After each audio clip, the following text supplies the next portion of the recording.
Hello నమస్తే, నేను Ashok. Welcome to ప్రజా చైతన్యం. తిరువూరు టీడీపీ ఎమ్మెల్యే కొలికిపూడి శ్రీనివాస్ ఇప్పుడు ఈ పేరు ఏపీ రాజకీయాల్లో సంచలనంగా మారుతుంది. ముఖ్యంగా టీడీపీ పార్టీకి సంబంధించి ఆయన చేస్తున్నటువంటి తీరు, ఆయన చేస్తున్నటువంటి వ్యవహారాలు, పార్టీకి సంబంధించినటువంటి కార్యక్రమాల్లో ఆయన పాల్గొనేటువంటి పరిస్థితులు ఇవన్నీ కూడా టీడీపీకి తలనొప్పిగా మారుతూ వస్తున్నాయి. టీడీపీకి సంబంధించి అధికారంలోకి వచ్చినటువంటి 7 నెలల్లోనే ఆయన చేస్తున్నటువంటి వ్యాఖ్యలన్నీ కూడా పార్టీకి తలనొప్పిగా తెస్తూ ఉన్నాయి. దాంతోపాటు అధిష్టానానికి సంబంధించి కూడా కొన్ని ఇబ్బందికర పరిస్థితులను తీసుకొస్తూ ఉన్నాయి.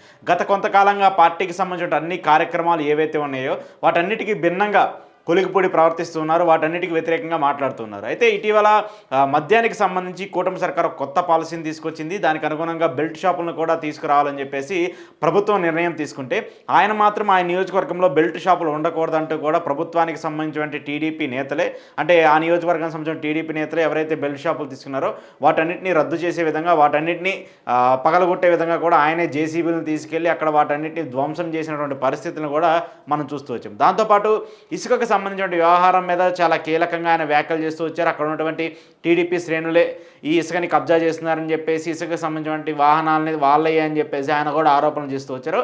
అంటే సొంత పార్టీలో ఉండి సొంత పార్టీ ఎమ్మెల్యేగా ఉన్నటువంటి నేతల్నే ఆయన విమర్శలు చేస్తూ దాని మీద దాడులు చేస్తూ వచ్చారు. అయితే ఇటీవల ఆయన మరొక కాంట్రవర్సీకి తెరలేపారు. ఒక దళిత మహిళ పైన ఆయన దాడి చేశారనేటువంటి ఆరోపణలు కూడా కొలికిపూడి ఎదుర్కొంటూ వస్తున్నారు. ఈ నెల 11వ తారీఖున ఒక గ్రామానికి వెళ్ళినటువంటి కొలికిపూడి అక్కడ ఉన్నటువంటి అన్నదమ్ముల మధ్య ఉన్నటువంటి ఒక తగాదాకి సంబంధించిన వ్యవహారంలో ఆయన జోక్యం చేసుకున్నారు. జోక్యం చేసుకొని అక్కడ ఉన్నటువంటి ఒక మహిళ మీద ఆయన అనుచితంగా మాట్లాడి ఆమె మీద దాడి చేసినటువంటి ఆరోపణలు కూడా పెద్ద ఎత్తున వినిపిస్తూ వస్తున్నాయి. అయితే ఇప్పుడు ఈ అంశం పైన టీడీపీ హైకమాండ్ సీరియస్ అయింది. కొలికిపూడికి సంబంధించి సంబంధించిన తీరుకు సంబంధించి ఆగ్రహం వ్యక్తం చేస్తూ వస్తుంది. గత కొంతకాలంగా ఆయన చేసినటువంటి వ్యవహారాలన్నింటినీ కూడా చూడనట్టు ఉన్నప్పటికీ కూడా ఈ విషయంలో మాత్రము టీడీపీ హైకమాండ్ మాత్రం చాలా సీరియస్ అవుతూ వచ్చింది. కొలికిపూడిని సోమవారం పార్టీ క్రమశిక్షణా సంఘానికి సంబంధించిన వాళ్ళ ముందు హాజరు కావాలని చెప్తూ వస్తున్నారు. ఎందుకు ఈ ఘటనకు సంబంధించి దాడి చేయాల్సి వచ్చింది, ఆ మహిళ మీద మీరు ఎందుకు దాడి చేశారనే దానికి సంబంధించిన వివరణ కూడా ఇవ్వాలని చెప్పేసి క్రమశిక్షణా సంఘానికి కూడా కొలికిపూడి చెప్పబోతున్నారు. ఆ చెప్పిన తర్వాత ఆ క్రమశిక్షణా సంఘం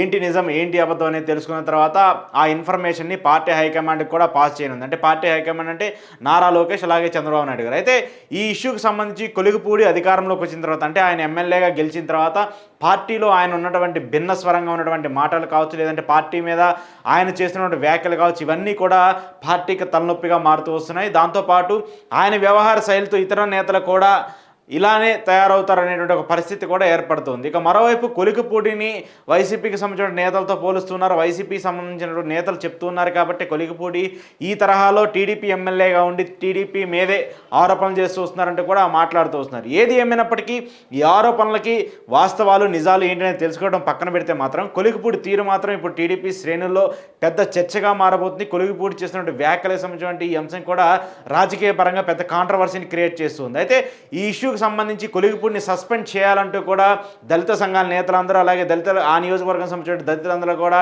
డిమాండ్ చేసినటువంటి నేపథ్యంలో కొలికిపూడి మీద టీడీపీ ఎలాంటి యాక్షన్ తీసుకుంటుందనేది మాత్రం ఇప్పుడు చూడాల్సి ఉంది. దాంతోపాటు సోమవారం ఆయన క్రమశిక్షణా సంఘానికి ఎలాంటి ఇన్ఫర్మేషన్ ఇస్తారు, దానికి సంబంధించిన నియోజకవర్గానికి సంబంధించి ఇబ్బందులకు సంబంధించి, లేదంటే ఈ ఘటనకు సంబంధించి ఎలాంటి జరిగింది, ఎందుకు జరిగింది అనే ఇన్ఫర్మేషన్ ఏమిస్తారనేది కూడా తెలియాల్సి ఉంది. సో కొలికిపూడి వ్యవహారం మాత్రం ఇప్పుడు టీడీపీలో పెద్ద చర్చగా మారబోతుంది.